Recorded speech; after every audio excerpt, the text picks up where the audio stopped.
Pemirsa, Rutan Kelas 1 Pajo Palembang menindak tegas warga binaan yang diduga ngendali ke peredaran narkoba dari jero penjara. Sanksi berat pun bakal dienjuk mulai dari isolasi tempat khusus sampai pengajuan register F.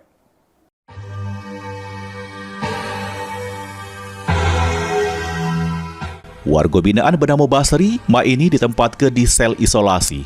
Sesudah diduga terlibat jeru jaringan peredaran narkoba lintas provinsi.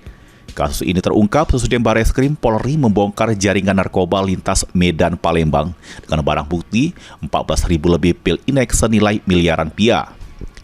Dari hasil penyelidikan, jaringan tersebut diduga dikendalikan dari jero penjara make HP ilegal. Para pelaku mengatur kurir, pengiriman, sampai distribusi narkoba ke sejumlah wilayah. Pihak Rutan Kelas 1 Pajo Palembang juga ngaju ke status register F terhadap narapidana Basri. Ialah sanksi disiplin berat yang berdampak pada pencabutan hak-hak narapidana. Selain itu, pihak Rutan juga masih menunggu arahan pimpinan terkait kemungkinan pemindahan ke lapas Nusa Kambangan.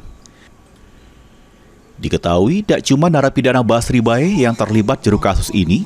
Narapidana asal lapas kelas 1 Palembang bernama Randy Surya Damara melok kong kalingkong di balik jeruji besi untuk mengendali ke peredaran narkoba tersebut.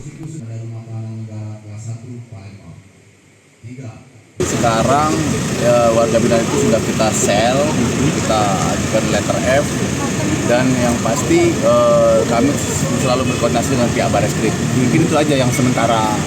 Yang pasti warga binaan itu sudah pasti kita amankan, kita ajukan letter F.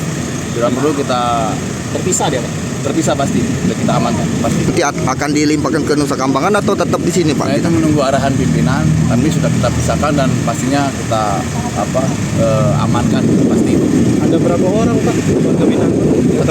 Satu orang di Rutan, satu orang di lapas penanganan. Ini, Bareskrim Polri masih ngembang ke kasus tersebut untuk mengungkap jaringan yang lebih luas, termasuk aliran dana serta pemasok utama narkoba tersebut. Mulyadi, PAL TV.